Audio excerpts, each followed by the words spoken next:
All right, so let me dim this thing. I want to show you guys something. So here we have the big manual for the MC6. And you'll see MIDI implementation under MC6 3.7. Go check that out. You get this page, and that's all the MIDI map.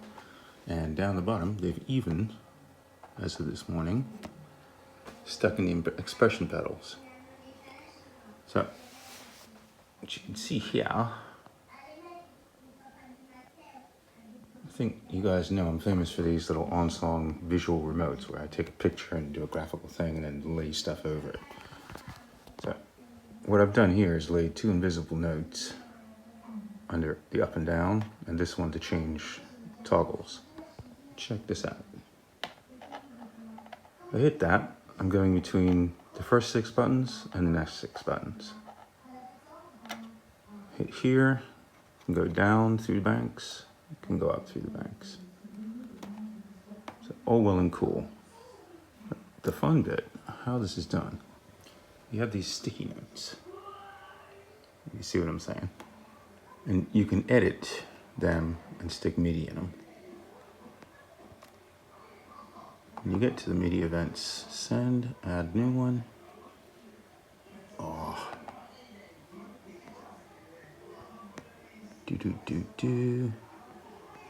MIDI events, send, add.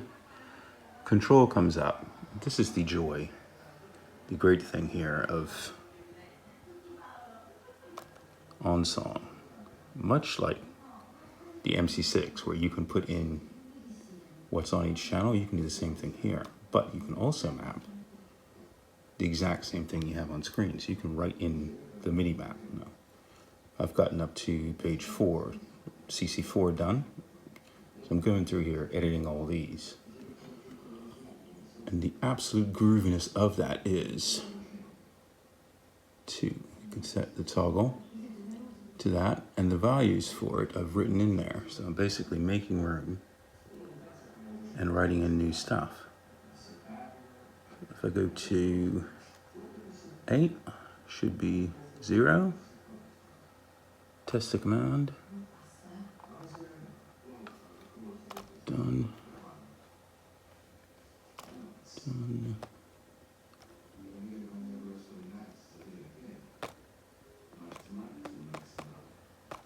Nothing. You have to work on that. You said just 6 buttons. What can I do with that? You've gone and filled them in as you will. I did this knowing that there were the other 6, but I figured I'd be calling from something like on songs. Now is the time. So much more new stuff has come out to integrate all this stuff in here. And the big point isn't so much coming in here and making these fancy little remotes. The big point with this is, once you've added the MIDI map with all those commands, you never have to go and look up stuff again, until the next firmware comes along. You've got everything you need here. And you can take this and go and build whatever you want. A huge thing. Go and check out the new Boss GT Pocket thing. And look at the firmware of that. That's got these markers in place, so that at different points throughout a song, it'll switch banks on you, it'll switch your amp, it'll switch all your stuff. So with this, you can set up a similar thing. I find like a real song in here. I never use this thing for songs, but there's a song. Ditto. I can set this thing up to go and call the MC6 at the right moment and put the right bank and the right page under my feet. So whatever effects are being used at that point in time, this will automatically drive that, and that will give you what you need, which would in fact seriously reduce your stuff. If you were coming up to a segment where you knew that you wanted to use a looper, this could take that to the looper page and you could do your looping, and it can then wipe that out and take you back to the next thing that you need. If at this point you need a drum kit to come up, you can flick this and that will bring up right there. That's the jazz drummer thing. So a lot of power in this. Hope this is used back. backing at it, almost done. So kind of finished the map, got to clean up a few things, but here's what all these MIDI CCs do. This is pretty cool. All of your engage functions, like all of your tap, release, double tap, release, all that stuff is already mapped. So from a second MIDI controller, I can send stuff there. So check full on F. Is it in frame? Yes. So that's engaging. So the screen can remotely send this stuff, which means, I repeat, hooking this up is one thing. Like you can just go in here and make this invisible. Come on. Like that. Change the text to something nice and bright so you can see it. Boom.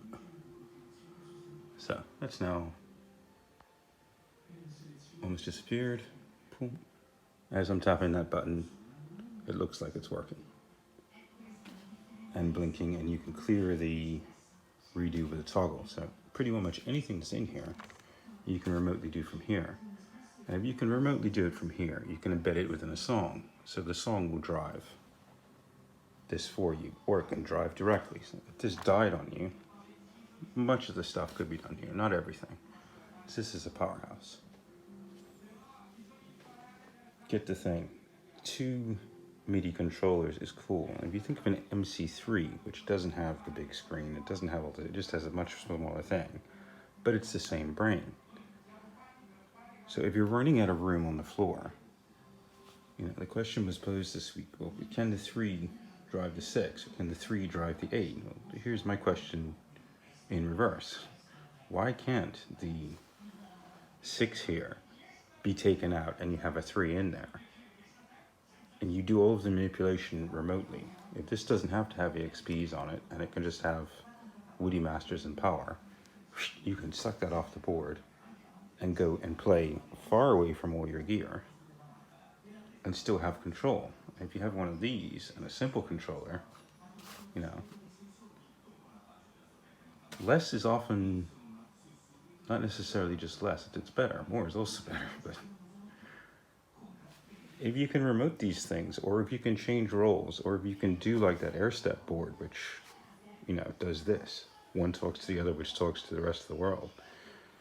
You can get a cleaner setup in the end right off your boards, and you can probably manipulate both of these, or one of the other dies. Either one can take over. So, yay redundancy.